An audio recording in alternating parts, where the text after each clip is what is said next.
clase, como les había comentado anoche, nos falta ver todavía un apartado de lo que es la recursividad y lo vamos a tocar hoy día. Y es una de los temas más interesantes dentro de lo que es recursividad. Entonces, cuando habíamos visto búsquedas, ordenamientos, se había dicho que cuando resolvemos un problema, también vendría a ser un problema de búsqueda, ¿cierto? Estamos buscando una solución o estamos buscando un escenario final, ¿correcto? A partir de una situación inicial. Entonces, básicamente, cuando hacemos un procedimiento para resolver algo, estamos siempre haciendo de manera indirecta una búsqueda. En este sentido, los problemas que nosotros resolvemos pueden catalogarse de distintas maneras y una de ellas, probablemente la más básica, se denomina búsqueda exhaustiva. ¿Cuándo se dice que tú haces una búsqueda exhaustiva? Cuando para resolver un problema analizas y probablemente exploras todas las posibles alternativas para encontrar un problema. A ver, dentro de lo que es recursividad, esta clase de búsquedas te pueden generar, aunque tú no te des cuenta, y es muy fácil a veces no darse cuenta, te puede generar un problema de enciclamiento, ¿ya? Y lo que vamos a ver hoy día es una técnica que me permite controlar esta clase de situaciones. Entonces, el backtracking,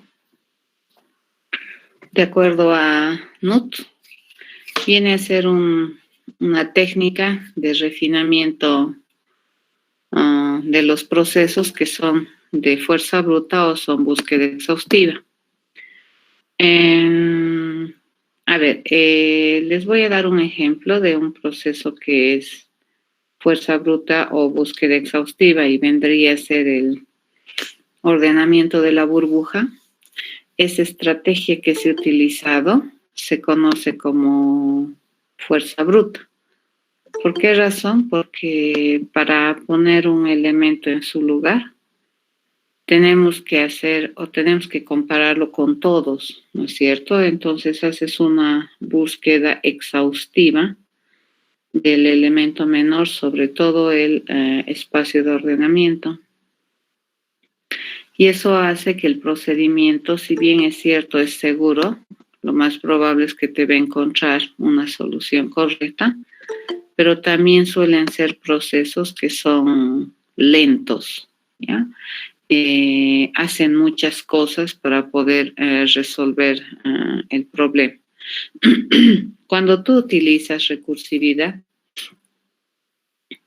hay una premisa muy interesante que se maneja cuando se diseña una solución recursiva.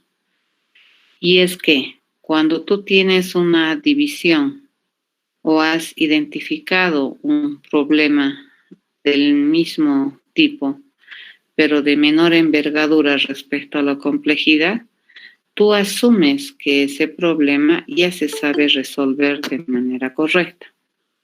A ver, ¿qué implica resolverse de manera correcta?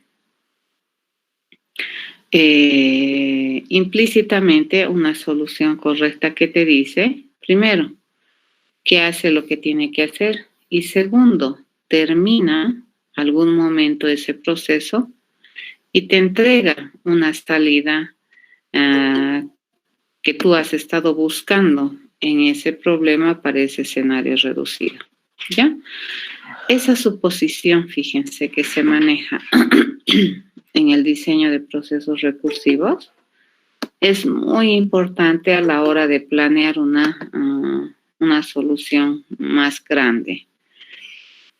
En el mundo de la programación y los problemas que se nos presenta, pues hay muchos problemas en los cuales no necesariamente hay solo una posible solución.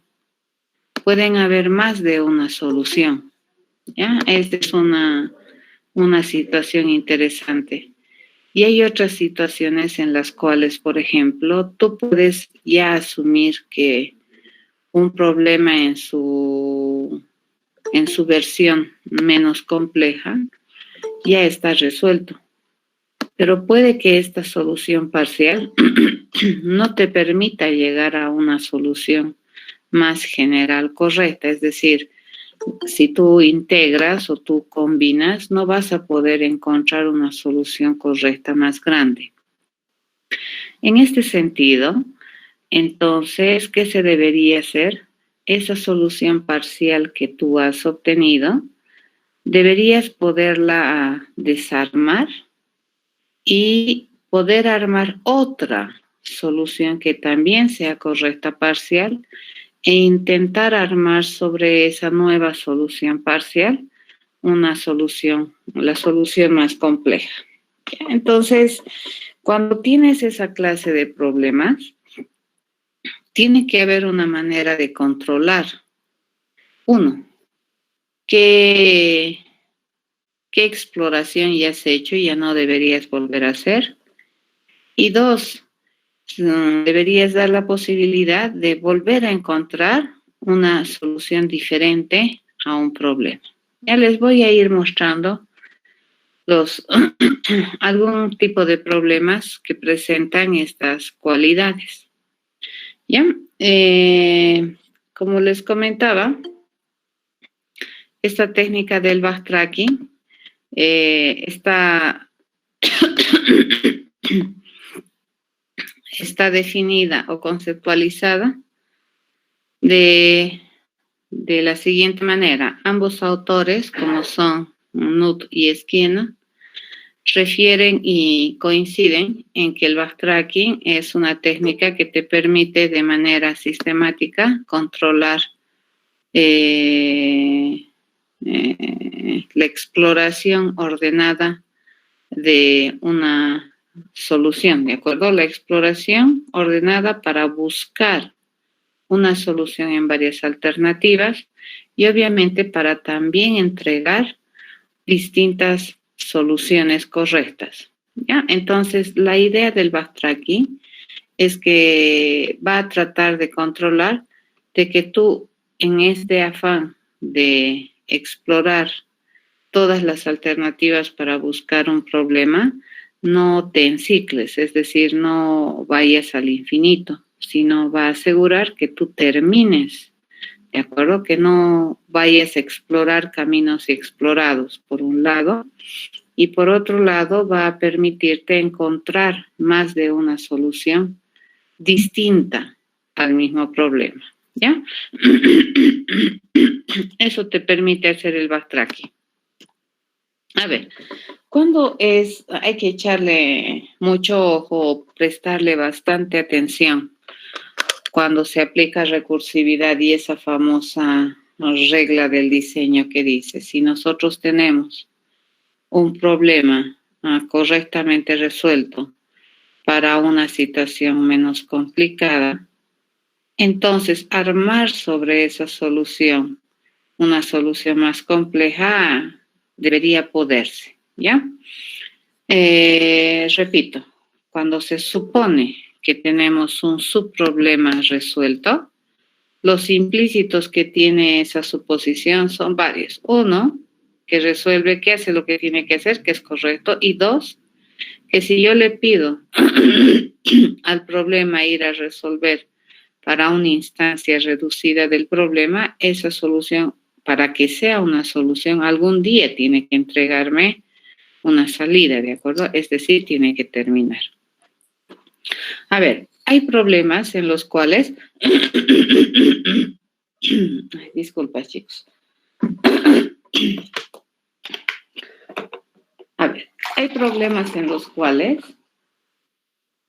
no necesariamente tienes una alternativa de solución. Puedes tener más de una alternativa de solución. Entonces, para poder encontrar alguna, y tú no sabes por dónde ir para encontrar la solución, no te va a quedar otra que explorar, ¿de acuerdo? Hay más de una vía para poder encontrar la solución. No te queda otra. Si no sabes a priori por dónde buscarla, empezar a buscar en todas las posibles alternativas. ¿Ya? Eso es. Y luego, cuando tú tienes, por ejemplo, problemas que te pueden presentar más de una solución, a veces tienes que estar consciente que algunas soluciones no permiten, digamos, montar sobre estas soluciones alguna otra cosa más para resolver un problema mayor. Eso hay que estar bastante conscientes. Vamos a ver, como les comentaba, algunos problemitas, ¿ya? Cuando nosotros tenemos entonces varias alternativas para encontrar una solución, una manera de controlar que tú no vas a volver a utilizar la alternativa es aplicar una forma sistemática de analizar las alternativas, ¿ya? Cuando tú tienes que hacer, por ejemplo, una búsqueda así exhaustiva porque no sabes exactamente por qué camino emprender para buscar la solución, entonces lo que tú tienes que hacer es ir hallando las condiciones que se van a cumplir en cada camino que vas a emprender. ¿De acuerdo? Y por supuesto, en cada camino que vas a emprender, tú deberías tener algunas condiciones que me permitan controlar que esos caminos que tú vas a emprender en búsqueda de la solución no los hayas caminado ya antes. ¿Para qué? Para que no te encicles, ¿no? Y cuando tú tienes varias soluciones a un problema, deberías tener la capacidad de encontrar una solución, desarmarla y encontrar otra solución. Desarmarla y encontrar otra solución, ¿de acuerdo? Entonces, cada vez que desarmas una solución correcta y entregas otra solución, esta debería ser una nueva solución, no debería ser la misma que la anterior. Entonces hay que tratar de controlar eso. ¿De acuerdo? Ok.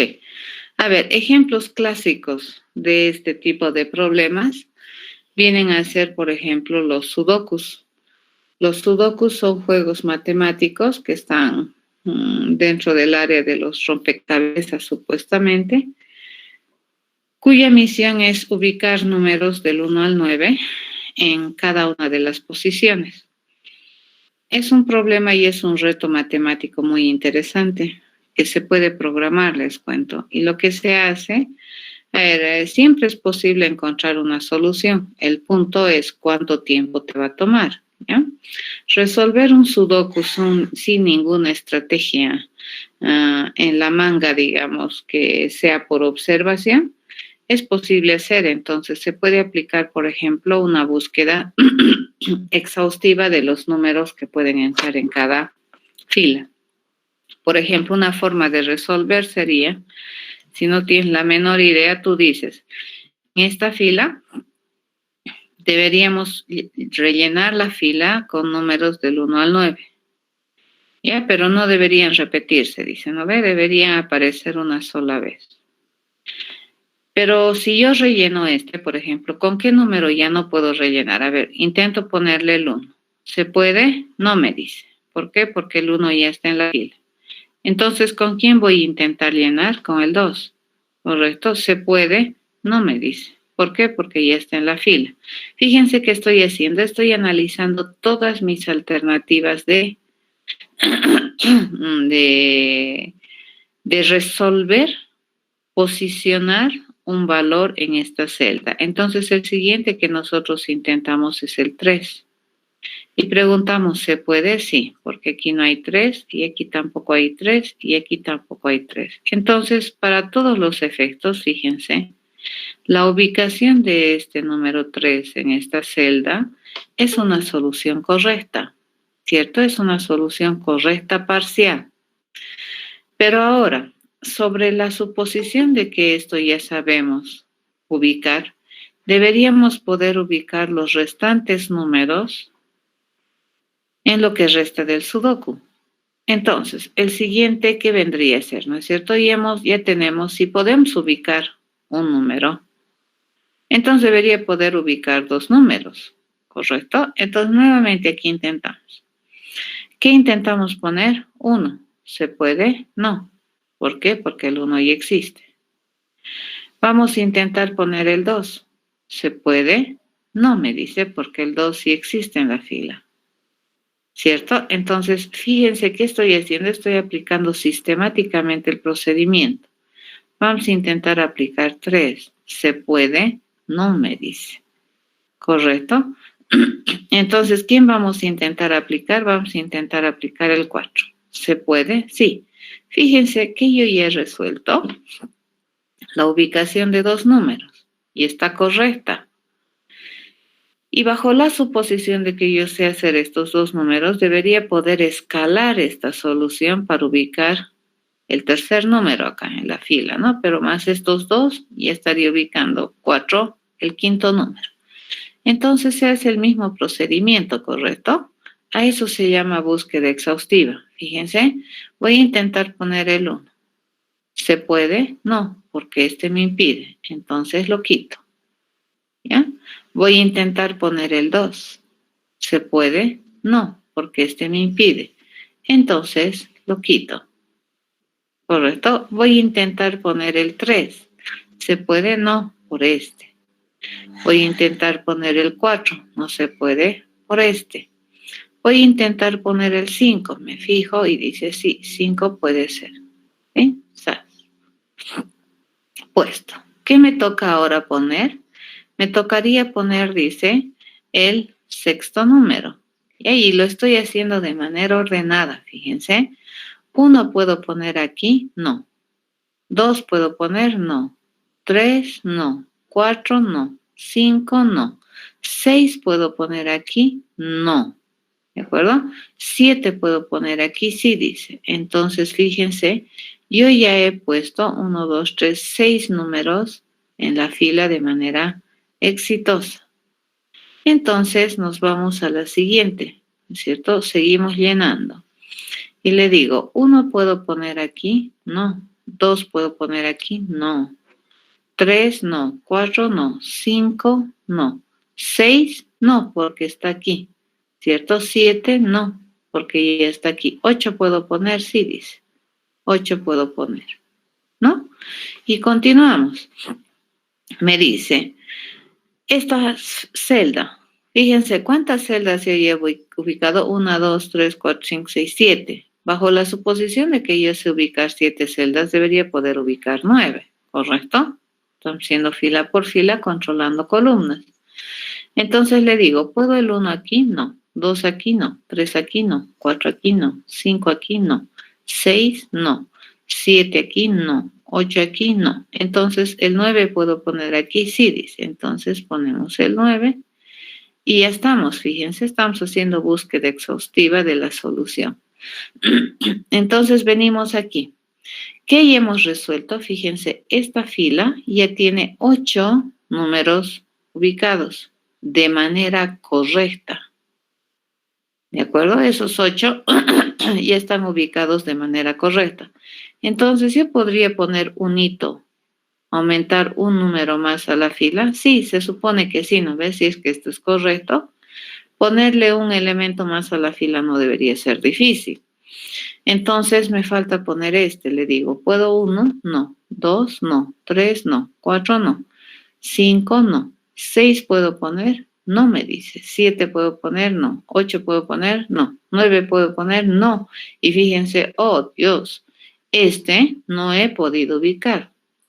A pesar de que nosotros habíamos resuelto de manera correcta este problema, Yo sobre esa solución no he podido escalar y poner este número.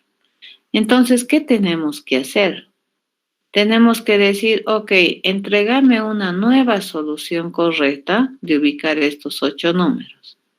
Entonces, ¿dónde voy a retroceder? Voy a retroceder al último que nosotros hemos intentado poner. ¿De acuerdo? Eso vamos a hacer. Vamos a retroceder ahí.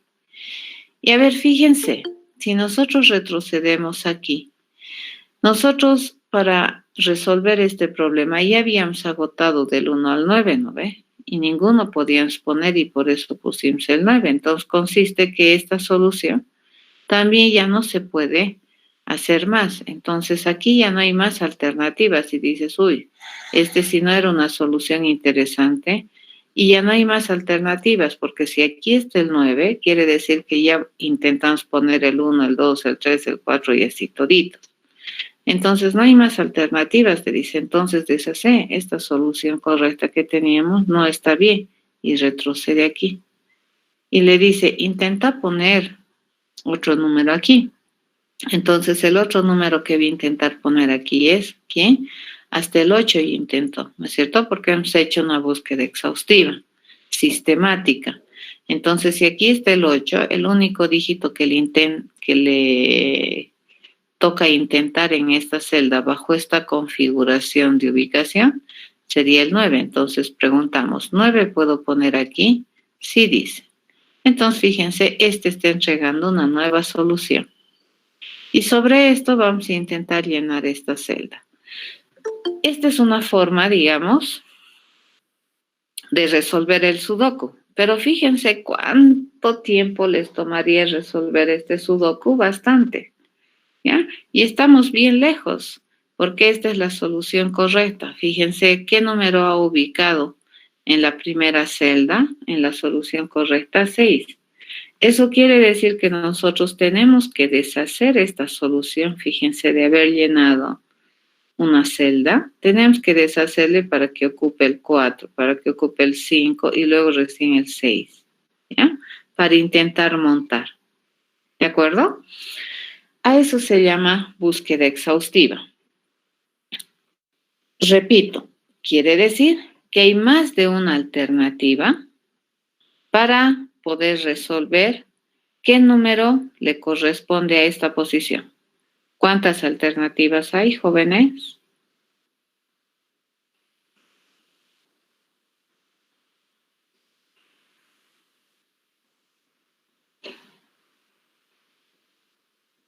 ¿Cuántas alternativas tenemos para ubicar una celda?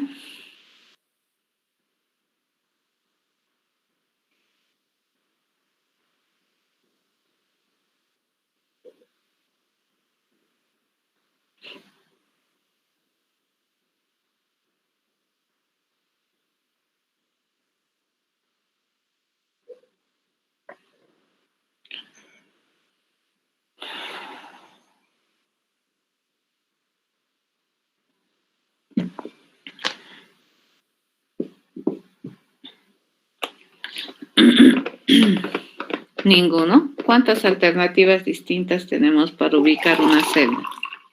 Para rellenar una celdita del sudoku.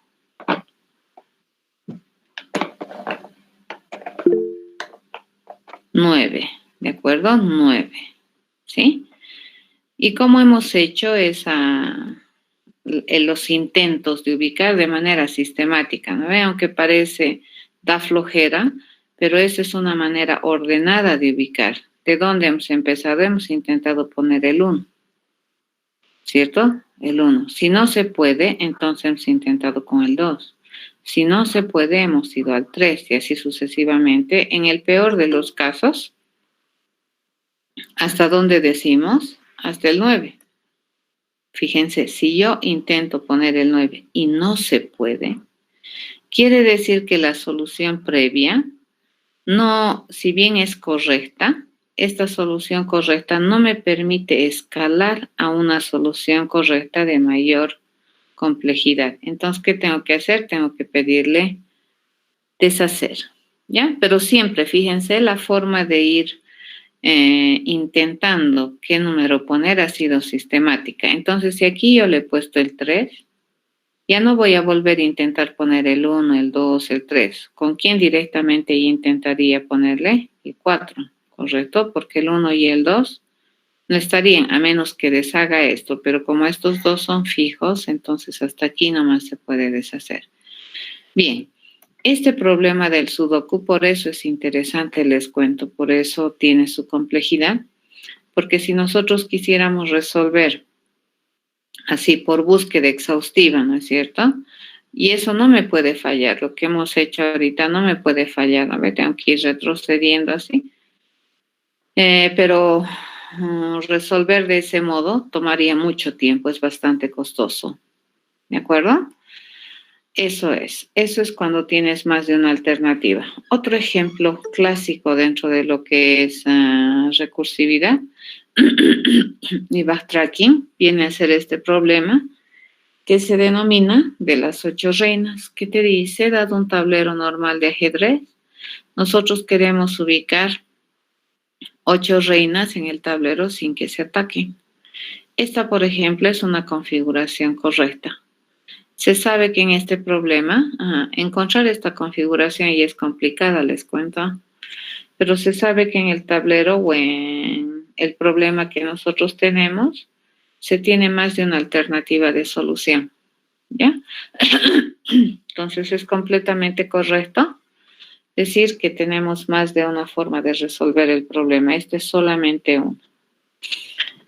¿Cómo se va haciendo este problema? Se puede ir utilizando recursividad, ¿no es cierto? Se puede asumir que tú ya tienes resuelto, por ejemplo, podríamos decir, bajo la suposición de que nosotros sí hemos ubicado 7 reinas en el tablero, eso está correctamente ubicado, entonces poner la 8ª reina es fácil, ¿cierto? Montar una nueva reina, añadirle esa nueva reina, ya me daría una solución correcta.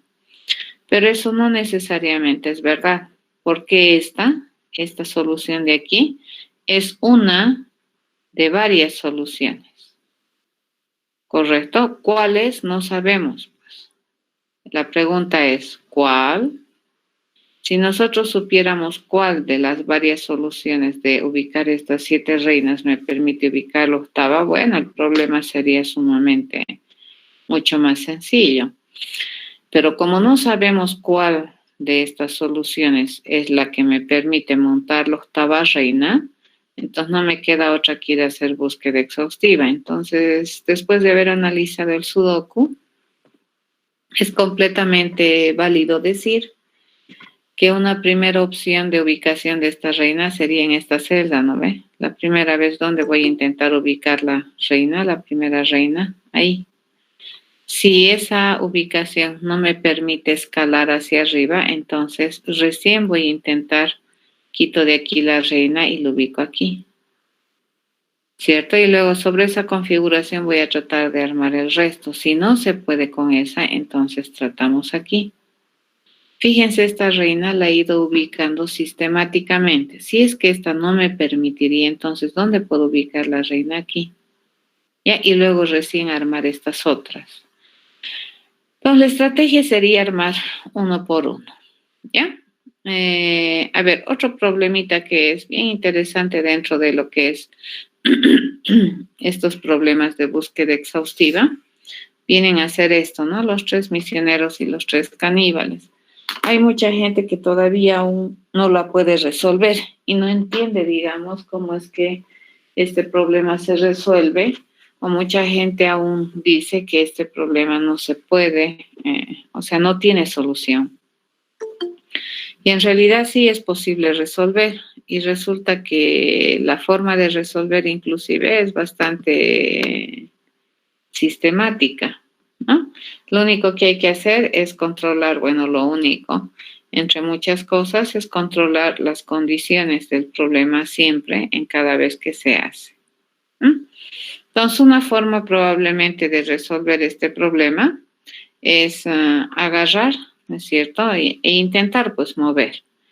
Por ejemplo, sabemos qué condiciones hay, sabemos que aquí pueden ir solamente 2 personas, sabemos que la única manera de que este bote se mueva es remando de un lado a otro, ¿no? Sabemos que jamás pueden quedar más caníbales que misioneros en cualquier lado.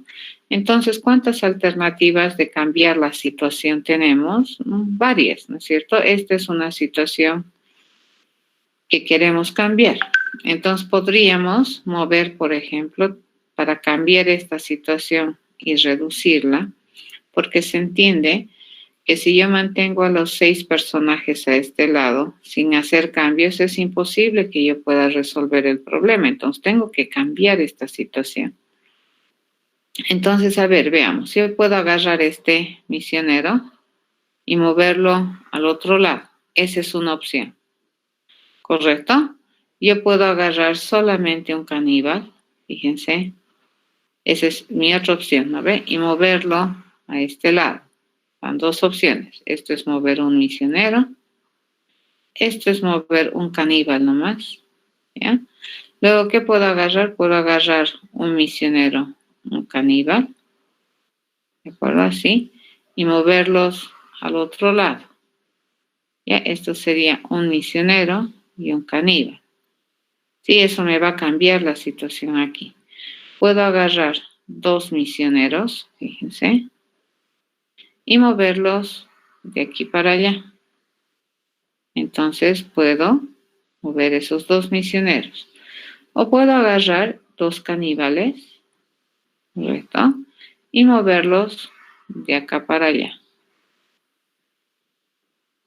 ¿De acuerdo? Creo que he hecho todas las combinaciones, porque no pueden ir 3, ¿no es cierto? Entonces, ¿cuántas posibilidades de movimiento tengo para poder cambiar esta situación a una nueva situación? Se supondría que si nosotros movemos gente de un lado del río a otro lado del río, estamos en búsqueda de la solución y esa nueva situación va a ser menos complicada que esta. Esa es la suposición, ¿ya?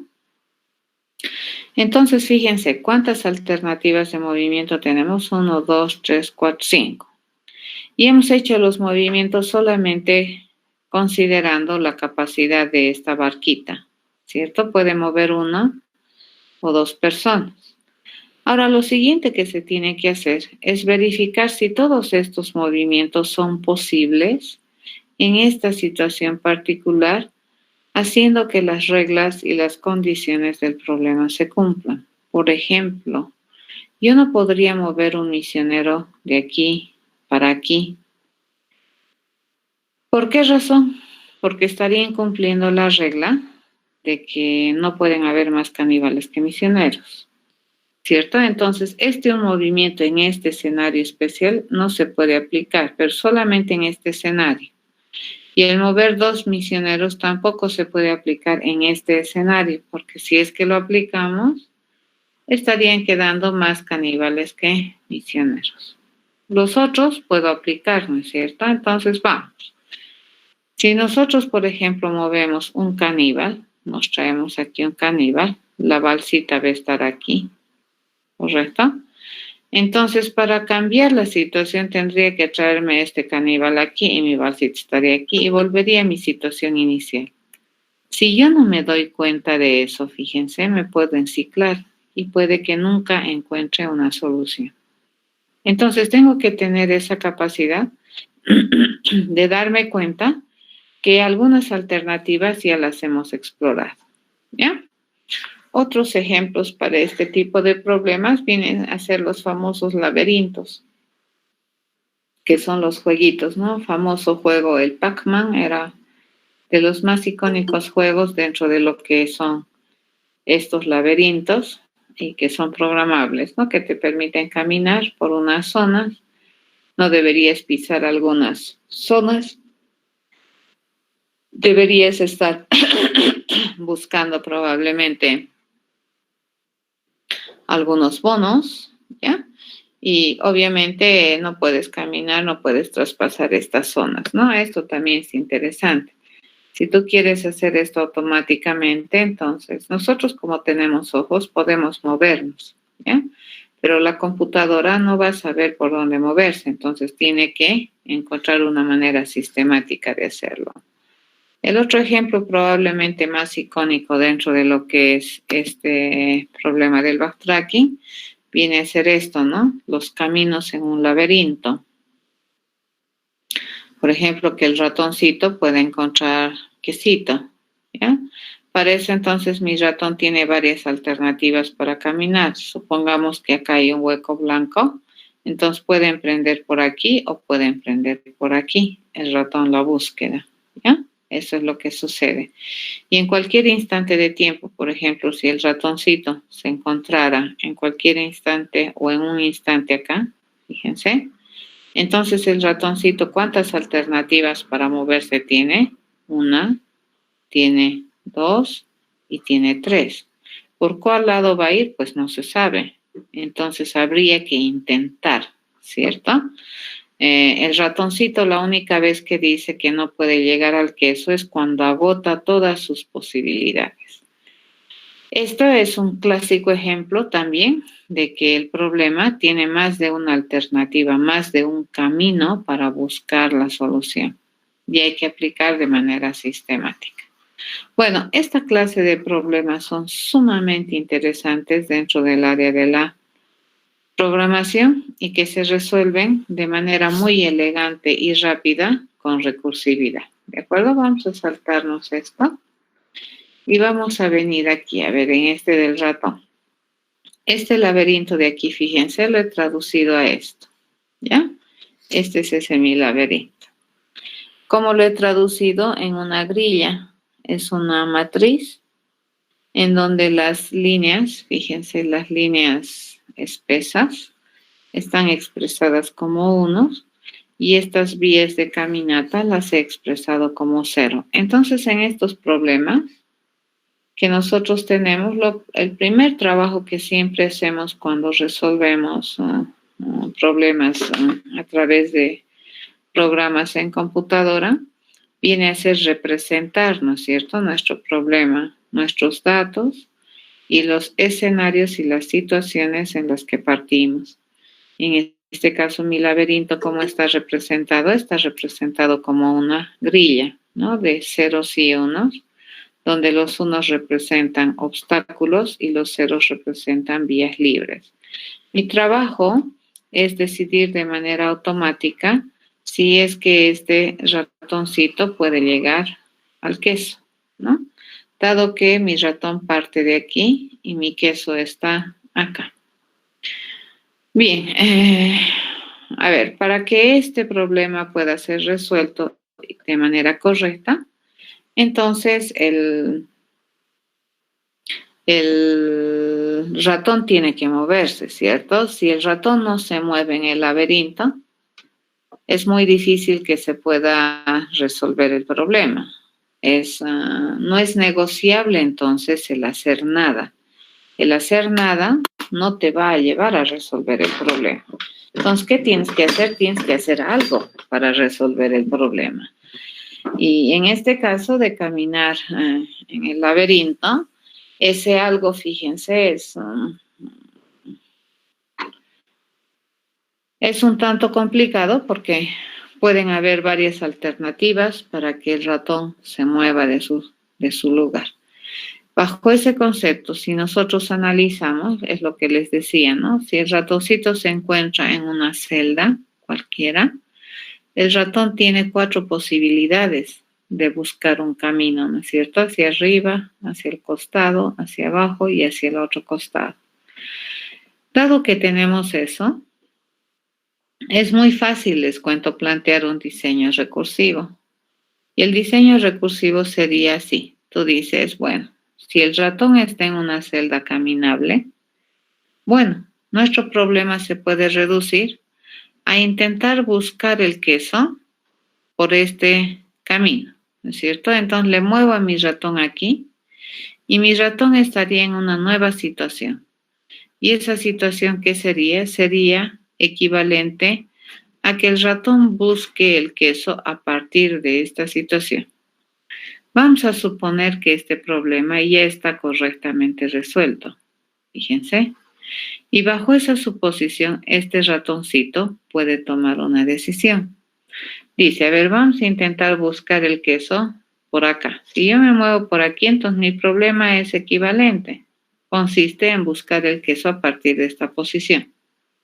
Entonces, algún día, tarde o temprano, este problema que es de menor complejidad me va a responder, ¿cierto? Y me va a decir, ¿pude encontrar o no pude encontrar el queso? Pero fíjense, esta esperanza, esta suposición de que este problema termina es muy importante en recursividad. La suposición de que este es un problema que se sabe resolver o que ya se ha conquistado, muy importante. ¿Y cuándo se dice que este problema se ha conquistado? Cuando este problema te puede entregar, fíjense, te puede devolver, puede terminar y decirte el resultado de esta su búsqueda. ¿Ya? Eso significa que este problema esté correctamente resuelto. Pero en este caso, si ustedes observan, cuando el ratón se ubica en esta posición, que es la roja, esta nueva roja, entonces este ratoncito, si es que esta es una celda caminable, ¿cuántas opciones de buscar tiene? Igual que aquí, va a tener 4 opciones. Arriba, al costado, abajo, fíjense, y al otro costado. Pero si es que por alguna razón este ratón, vamos a suponer, ¿no ve que arriba no había, este costado no había, entonces va a volver aquí abajo. Fíjense, va a decir, entonces buscaremos el camino al queso por aquí abajo.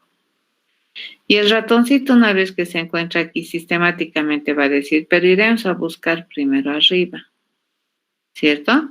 Y nuevamente abajo, arriba. Eso hay que darse cuenta, ¿ya? Que este problema reducido, fíjense, a partir de esta solución, contempla esta posición como parte de la búsqueda de la solución de este problema. Entonces, si yo tengo a mi ratón en la posición X, y yo digo que esta posición es una posición menos complicada, ¿ya? Nosotros sabemos que x menos 1y es el arriba de xy. Pero si nos ponemos en esta posición, nosotros sabemos que xy es el abajo de x menos 1y. ¿Correcto? Entonces, si nosotros en esta le aplicamos arriba, al costado, abajo, fíjense, es muy posible que yo haya subido buscando solución. No encuentro y voy a bajar. Y voy a intentar de nuevo buscar solución aquí. Y la estrategia que es subir. No puedo, bajamos. Y la estrategia que es subir. No puedo, bajamos. Entonces tengo que tener alguna manera de darme cuenta que aquí que he generado un ciclo en el camino. ¿Ya? Y para eso me ayuda el backtracking. Entonces, una manera de hacer backtracking, la primera manera es la aplicación sistemática. ¿Ya? Es aplicar sistemáticamente mis estrategias de solución. Arriba, al costado, abajo y al costado. Entonces, si yo ya terminé de aplicar arriba, ya no voy a volver a aplicar arriba, ¿no ve? Porque no va a cambiar la historia. Entonces, ¿dónde tengo que irme? Al costado. Si yo ya terminé del costado bajo esa suposición, entonces ¿dónde voy a intentar? Abajo. Yo no debería volver a intentar aquí ni aquí. Ya eso se llama aplicación sistemática de buscar una solución. Recuerden el sudoku. ¿Cómo hacíamos siempre la aplicación? 1, ¿se puede? No. Entonces, ¿qué? Hacíamos 2, intentaremos, no. Entonces, 3, así era sistemático. Cuando decíamos, ok, 3 no se puede, entonces, ¿qué intentamos? 4. Si me dice 4 se puede, en la siguiente celda hacíamos lo mismo, ¿no ve? Intentaremos poner el 1, no se puede. Intentaremos poner el 2, no se puede, sí. ¿Correcto? A eso se llama aplicación sistemática de una estrategia de utilizar las alternativas de solución. Segundo, ¿qué es lo que tenemos que hacer? Tenemos que darnos cuenta de que esto no va a suceder, ¿de acuerdo? Tenemos que asegurar que la suposición de que este problema se sabe resolver de manera correcta está bien realizada. Y ahí en este caso es posible que nos enciclemos, ¿ya? Entonces puede que suba, baje, porque para encontrar la solución desde esta posición tengo que venir, pero para encontrar la solución completa de esta posición tengo que bajar, ¿de acuerdo? Y ahí me estoy generando un enciclamiento. Entonces, ¿qué es lo que tengo que asegurarme? Que los caminos, ¿de acuerdo? Caminos ya visitados, caminos visitados, no se visiten de nuevo, ¿ya? No tienen que ser explorados de nuevo. Entonces aquí fíjense que yo ya intenté poner en esta celda el 1, el 2, el 3, el 4. Entonces si me dicen, con el 4 te cuento que no sirve, aunque era una solución válida, pero me dicen te cuento que no sirve, entonces no voy a volver a intentar 1, 2, 3, 4, porque el 4 de nuevo me dijera que es la solución. Entonces, ¿qué voy a intentar ponerle? El 5. ¿De acuerdo? Eso es. Y por otro lado, ¿qué tendría que tener? Esta capacidad, fíjense, van de la mano, ¿no es cierto? Aplicar sistemáticamente, asegurarme que no me enciclo, y la otra es asegurarme que tengo nueva alternativa, ¿ya? Mi solución es nueva. Desarmo una solución y voy a conseguir una nueva solución del problema. ¿De acuerdo? Ese es el backtracking. Listo. Básicamente, a ver, si tenemos tiempo en el semestre, podemos estarle dedicando un poco de tiempo a esto. Voy a hablar con los docentes de los grupos paralelos para ver cómo vamos a emprender el avance de esta temática, ¿ya? Pero si ustedes observan, el backtracking es una técnica que va a ir a apoyar el diseño recursivo. La recursividad en esta ocasión del laberinto es una belleza. ¿Cómo podemos saber si el ratón llega al queso? Fácil. Asumimos que este problema se sabe resolver de manera correcta.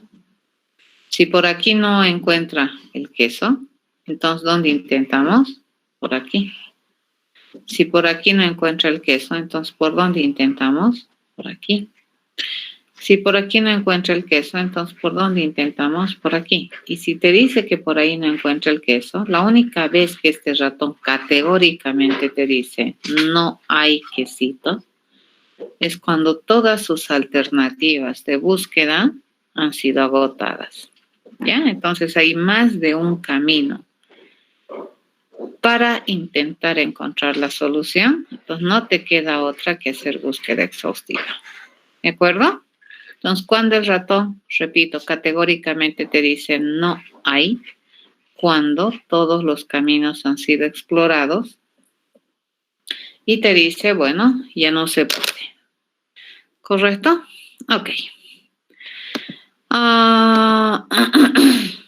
Eso vendría a ser el backtracking en términos de concepto.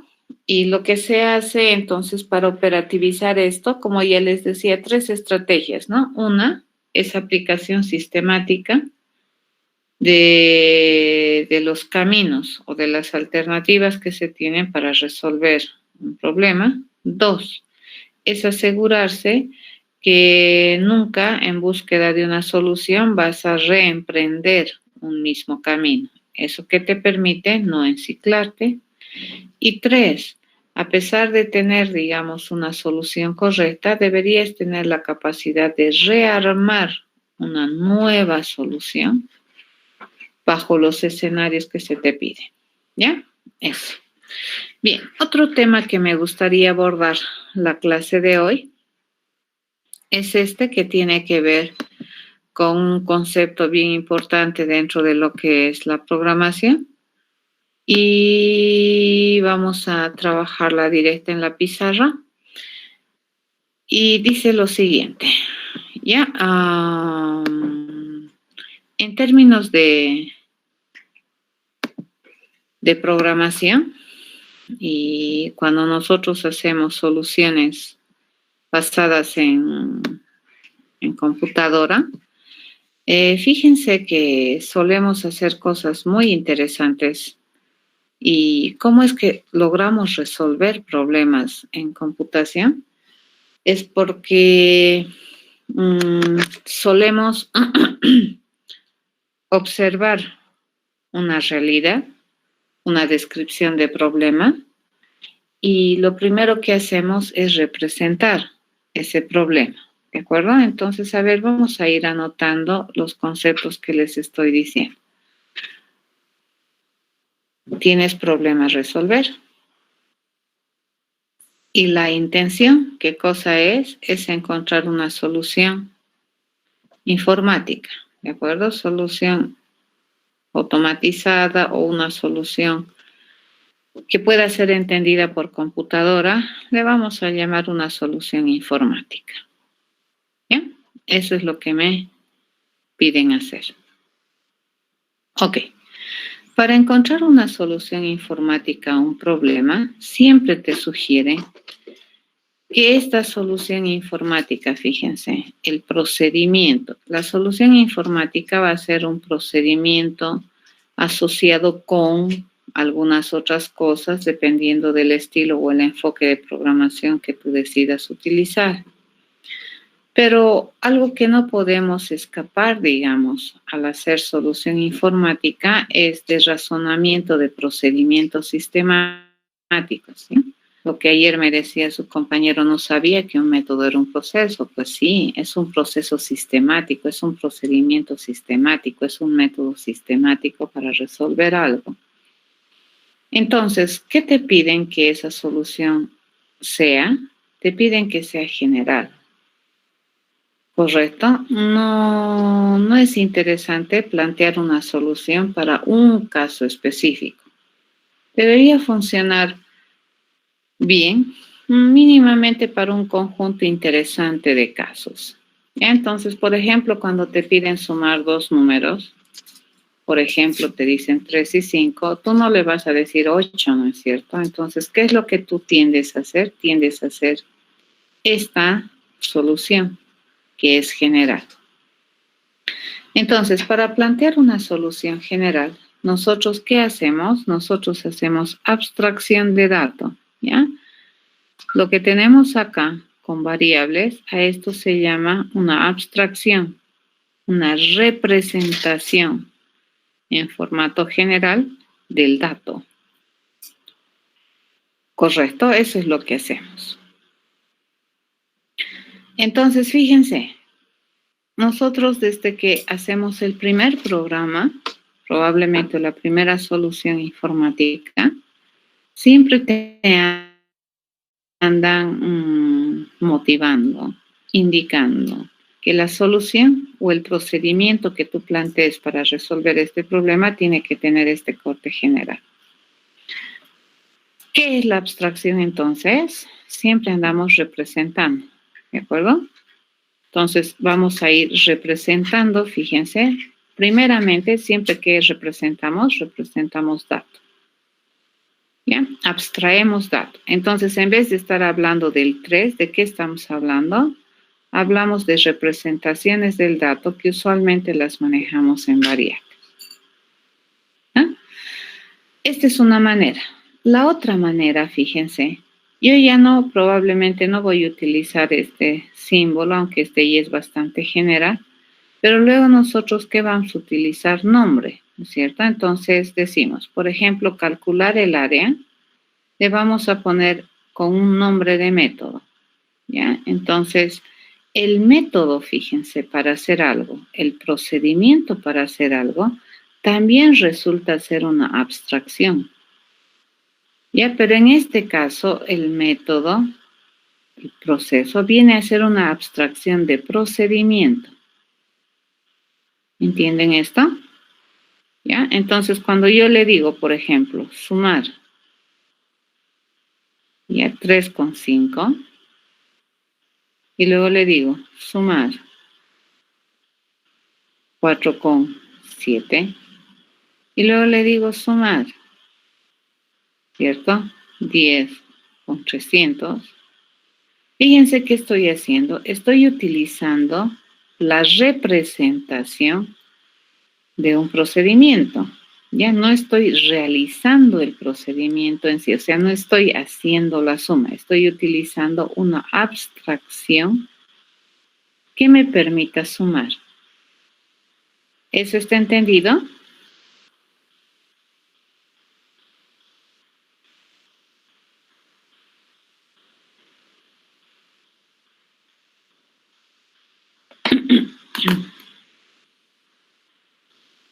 Bien. Esto, fíjense, poderosísimo. Esta posibilidad que tienes es súper poderosa. Porque cuando tú abstraes un procedimiento, usualmente, que me resuelve una tarea específica, y a ese tú le pones un nombre, digamos. ¿Cómo lo vas a abstraer? A través de un nombre, de su conjunto de entradas y de sus salidas comprometidas. Así la vas a abstraer, ¿no es cierto? Esto tiene hartas ventajas porque yo puedo reusar, ¿ya? Entonces, imagínense que este procedimiento sumar sea más complicado que esto. Básicamente, el proceso, entonces, ¿cómo lo vamos a hacer? Lo vamos a encapsular, lo vamos a poner como que en una cajita que tiene nombre, que tiene un conjunto de entradas permitidas y que te va a generar salidas correctas, ¿ya? Lo que está adentro, el procedimiento, fíjense, lo que está adentro para nosotros por el momento es transparente, ¿ya? A eso se llama abstraer también, fíjense. Entonces, ¿qué habíamos sabido abstraer? Y ustedes ya saben hacer bien, saben abstraer datos a través de las variables.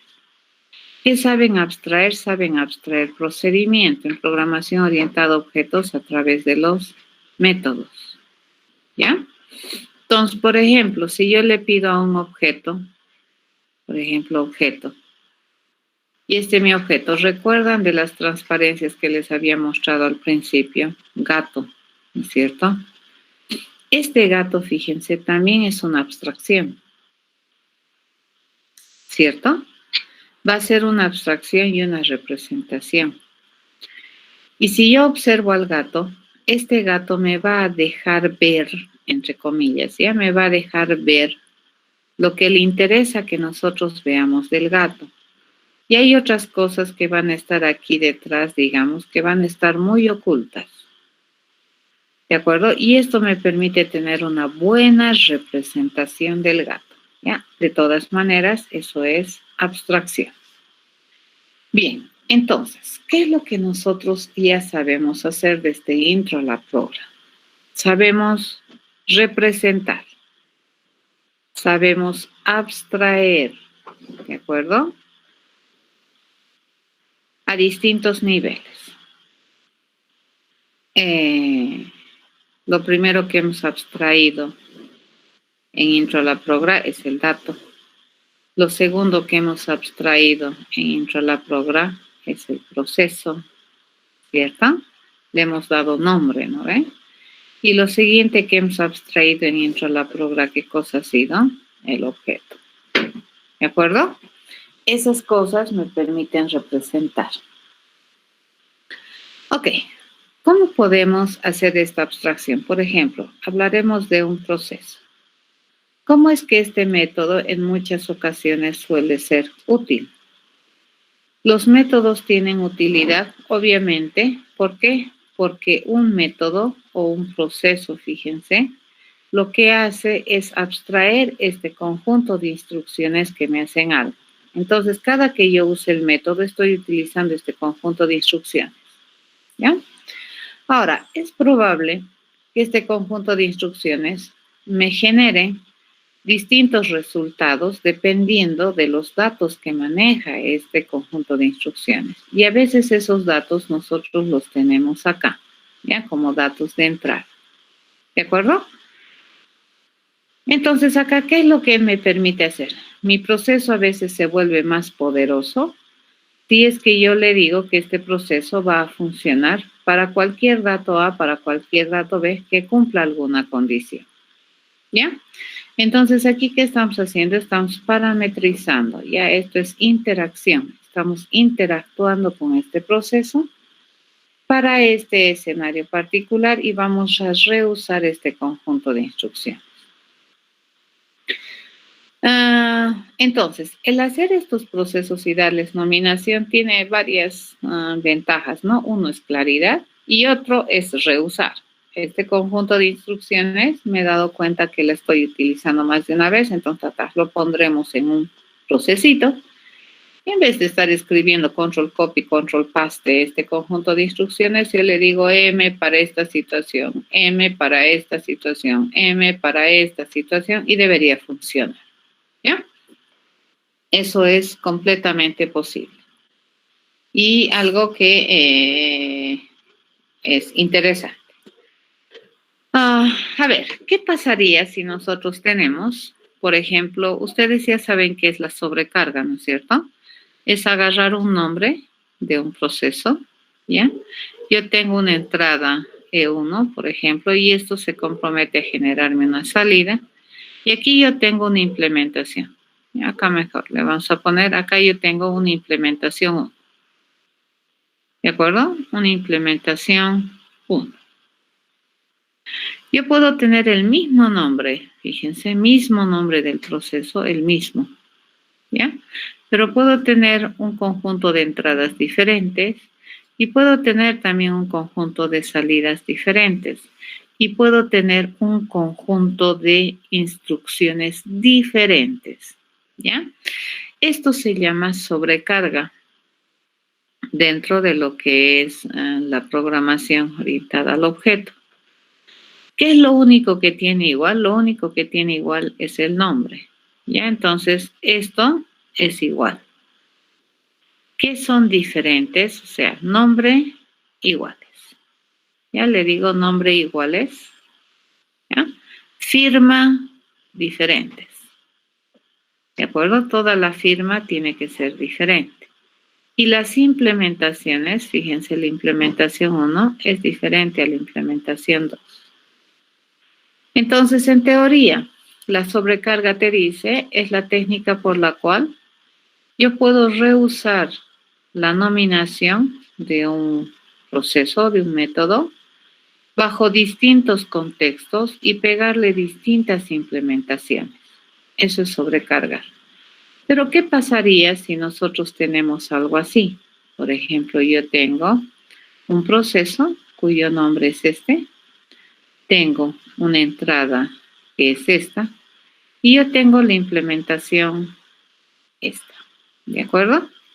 Pero yo tengo un otro proceso cuyo nombre es este, ya su entrada es esta, y su implementación es la misma, fíjense. ¿Ya? Entonces, en este caso, probablemente la sobrecarga no es interesante porque la sobrecarga te dice es pegarle distinta implementación al proceso, ¿ya? Al método en distinto contexto. Ya, eso te dice la sobrecarga. Contexto en este aspecto se considera las entradas y las salidas y eso te da un contexto de ejecución del proceso. En este caso, si ustedes observan, si la implementación de aquí y la implementación de aquí son la misma, entonces no es verdad que estoy rehusando el nombre para pegarle distintas implementaciones. A ver, vamos a hacer el ejemplo más clásico que suelo utilizar acá. Por ejemplo, nosotros podemos hacer esto, ¿no es cierto? Podemos sumar dos números, ¿correcto? Mi clásico ejemplo de la suma. Y mi implementación, fíjense qué cosa es A más B, ¿cierto? Pero nosotros sabemos que también se puede sumar, ¿ya? Esto, ¿correcto? Que tengo distintas entradas A, doble B, ¿no? Esas son distintas entradas y te puedo responder la implementación es esta. ¿cierto? Vamos un poco más allá. Y le digo, bueno, fíjense, vamos a agarrar y le digo, quiero sumar. Claro que en las cadenas esto no es tan sumar, esto es concatenar, ¿correcto? Entonces yo puedo tener string A, string B, ¿cierto? ¿Y esto qué me va a devolver? Esto me va a devolver A más B. En este caso, si ustedes observan, las entradas de estos tres procesos, esto ahorita calificaría como sobrecarga. ¿Ya? Si compiláramos, esto vendría a ser una sobrecarga. Pero es una sobrecarga, fíjense, medio rara, porque es como que un cañón para matar una hormiga.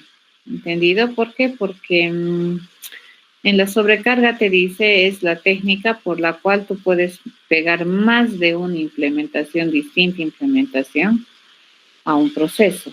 En este caso, fíjense, la implementación es la misma, ¿correcto? Si nosotros observamos, parcialmente los contextos de entrada son los mismos. Fíjense que se necesitan los datos de entrada, ¿correcto? Que son diferentes, sí, mis contextos de salida, ya son diferentes.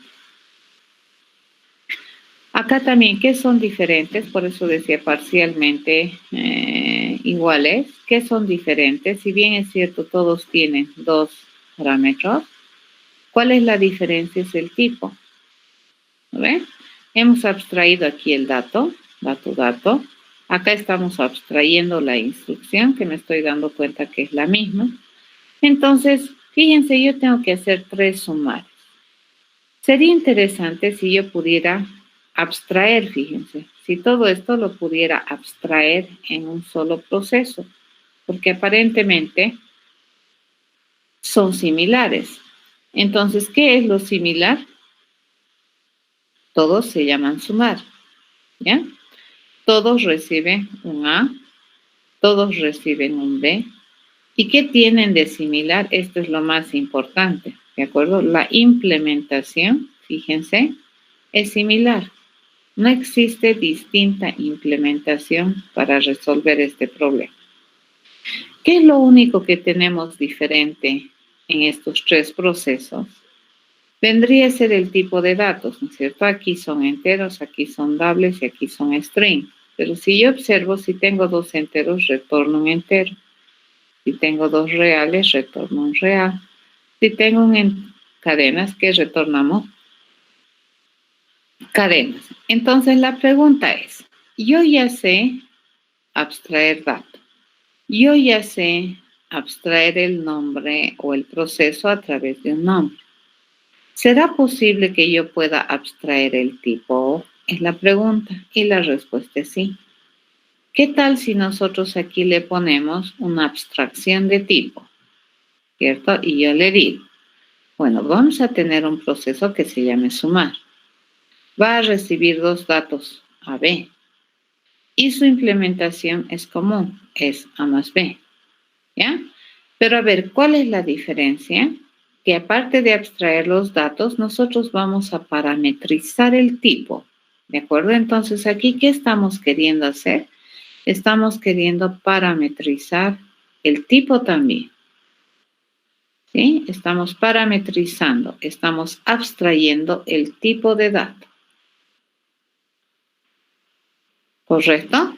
En cambio acá, fíjense con esto que tenemos aquí, ¿esto qué cosa es? Esto es parametrizar el dato.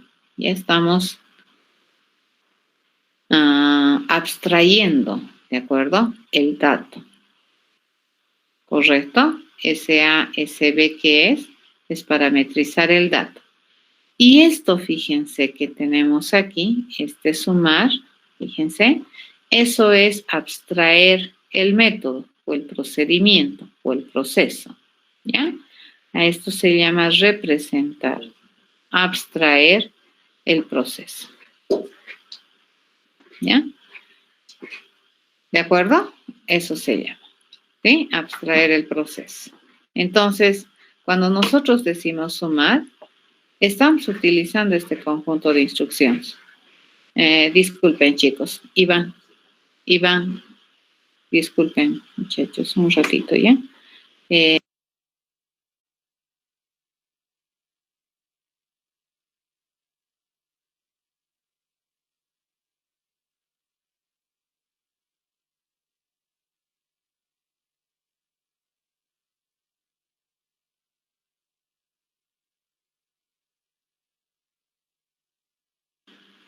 Disculpen, chicos, estoy un cachito controlando otras cosas. Bien, entonces, esto sería súper interesante, ¿correcto? En este caso, yo ya no tendría que escribir, fíjense, estos 3 procesos. Ya no. ¿Cuántos procesos escribimos que se llamen sumar? 1. ¿Ya? Y aquí vamos a parametrizar todo, ¿correcto? Parametrizamos todo. Esto es posible, sí, solamente sí. Nosotros tenemos clases que son genéricas, ¿ya? Entonces aquí yo puedo decir, el responsable de sumar es un objeto sumador, ¿ya? Entonces, ¿qué sabe hacer por excelencia? Sabe sumar. ¿Qué va a recibir como datos? Va a recibir 2 datos, A y B, ¿ya? ¿Y su procedimiento qué cosa es? Su procedimiento es A más B. ¿Correcto? Ese es su procedimiento, ¿sí? Y le vamos a decir que este procedimiento lo vamos a hacer o lo vamos a parametrizar. Vamos a parametrizar tipo y se compromete a generarme un T de resultado. Y si es un sumador, entonces probablemente su prestación de servicio por excelencia va a ser sumar. Este objeto de clase sumador le vamos a decir que es un genérico. ¿Qué significa? Que puede parametrizar el dominio de valores sobre los cuales este sumador sabe sumar, ¿ya? Entonces, fíjense, cuando definimos la clase sumador, aquí le estamos diciendo que este sumador va a tener como parámetro el tipo de dato, ¿ya? Eso va a tener como parámetro. ¿Qué va a tener como parámetro? AT, ¿ya? Y siempre se pone entre menor y mayor. Y una vez que nosotros tenemos eso, mi sumador que sabe hacer sumar. Por lo tanto, ¿cómo podemos utilizar este sumador? Yo puedo tener en alguna otra oportunidad, fíjense, yo le digo, vamos a tener un objeto de clase sumador que se especialice en ser un sumador de objetos de clase cadena. Y va a ser un sumador de cadenas, ¿ya? Lo construimos, ¿cierto? Esto ustedes ya saben usar, ¿correcto? Esto ya no es algo desconocido para ustedes. ¿Dónde hemos utilizado esto? En los array list, ¿correcto? Acabamos de construir mi objeto sumador SS, pero SS, fíjense, es un sumador especializado en el ámbito de las cadenas. Por lo tanto, si yo le digo ss.sumar, ¿cierto? Yo le puedo mandar aquí, hola, mundo, ¿correcto? Y me lo va a sumar, ¿cierto? Pero si yo quisiera sumar en un ámbito de enteros, entonces, ¿qué hacemos? Nos construimos otra instancia, otro objeto de clase sumador, que ya va a estar trabajando en un ámbito restringido por el tipo de datos entero, ¿cierto? Entonces, cuando yo a SI, fíjense que es también un sumador, le digo sumar y le mando 3 y 5, va a sumar bien, ¿correcto? Entonces, ¿qué estamos haciendo? Fíjense, estamos reusando la clase. ya que eso es normal. Estamos construyendo más de un objeto de esa naturaleza, de la clase sumador. Pero aparte de tener esa posibilidad de instanciar más objetos, estamos parametrizando el ámbito de acción de este objeto.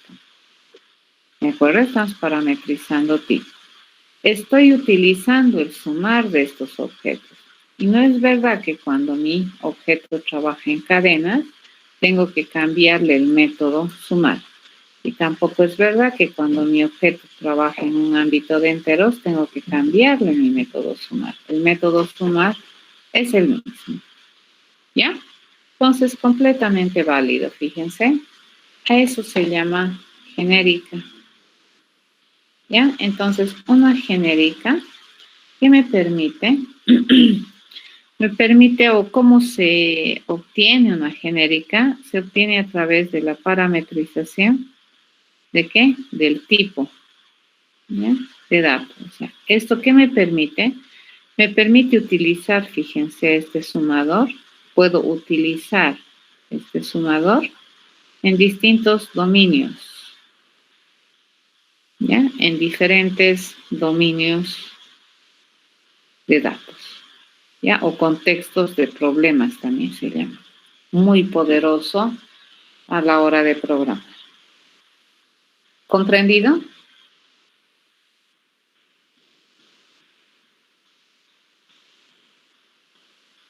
¿Alguna consulta, chicos?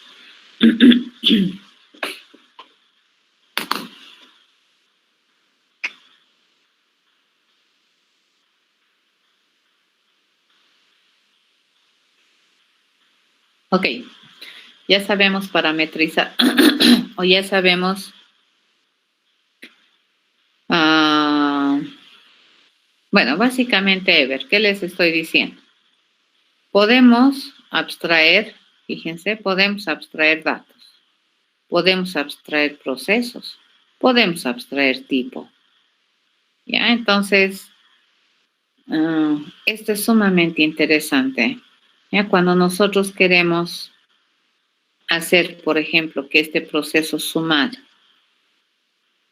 se resuelva de este modo, independientemente del tipo de dato que se reciba, no estamos hablando del dato, fíjate, estamos hablando del tipo de dato. Entonces es interesante parametrizar el tipo.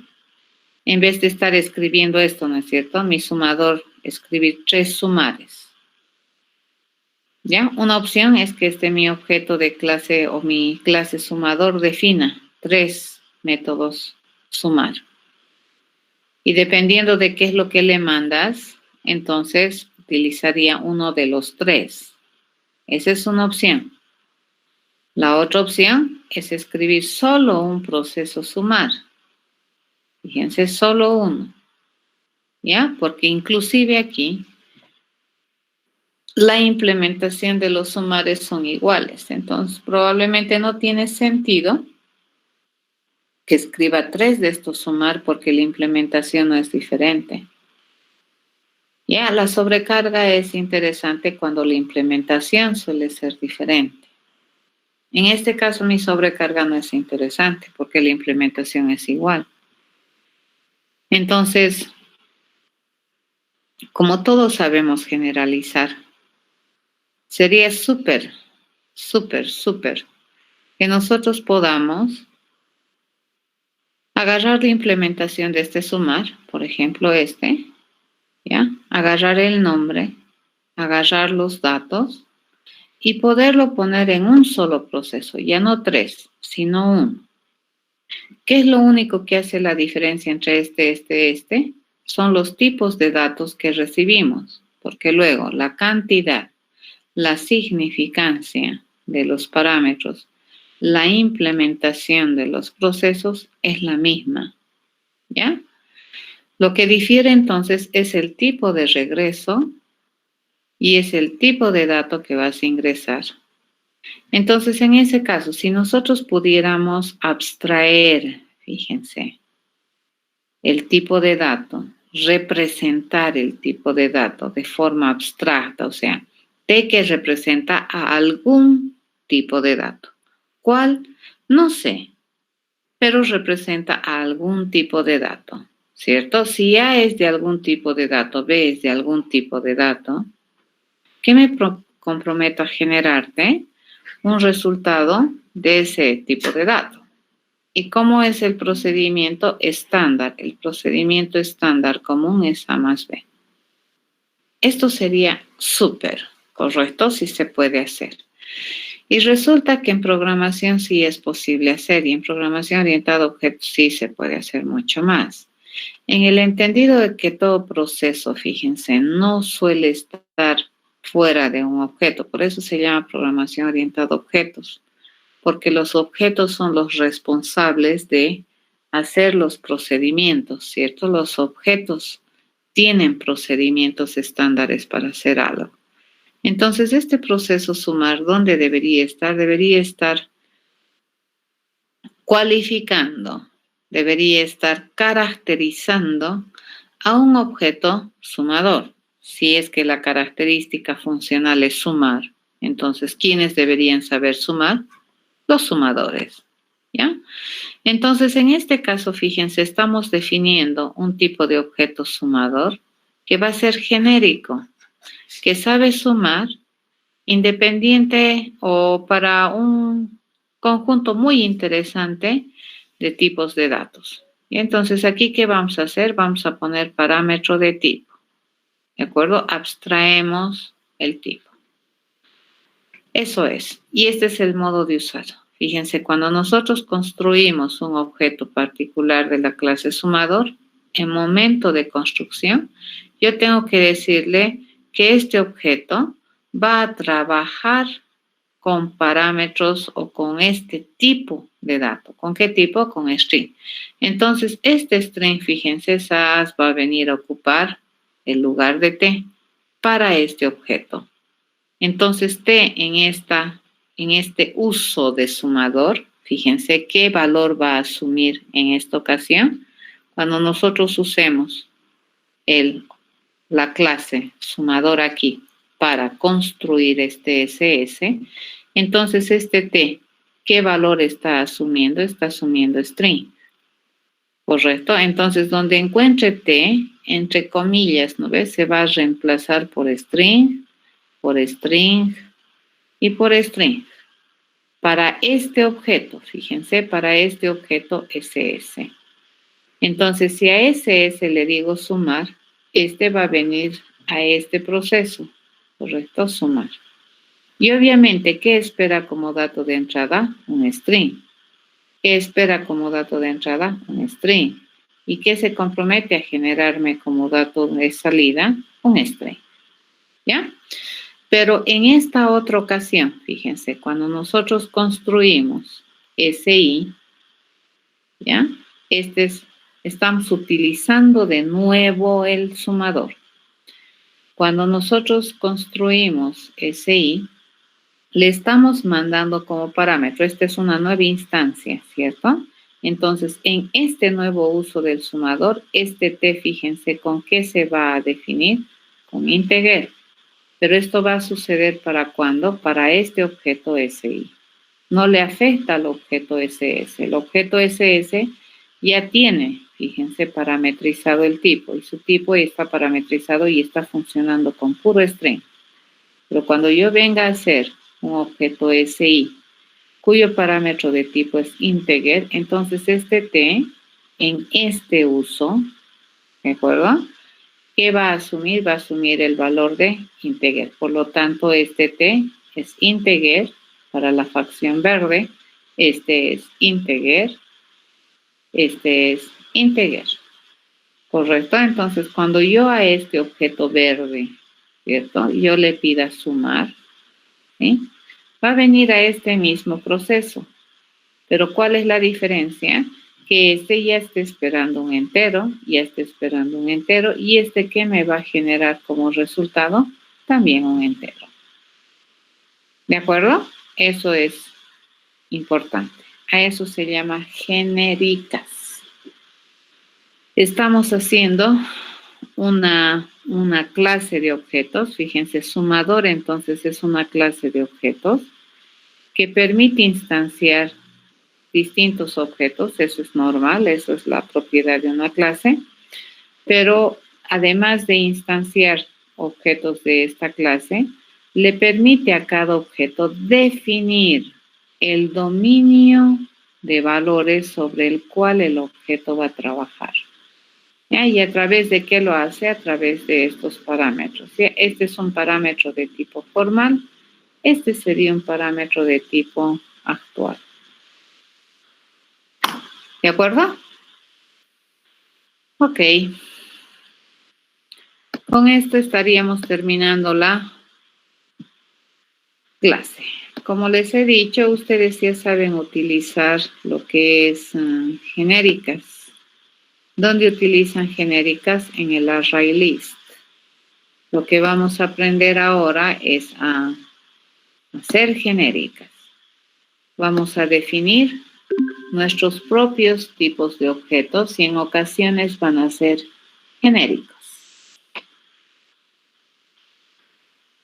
Muy bien, jóvenes, nos vemos la próxima. Hasta luego.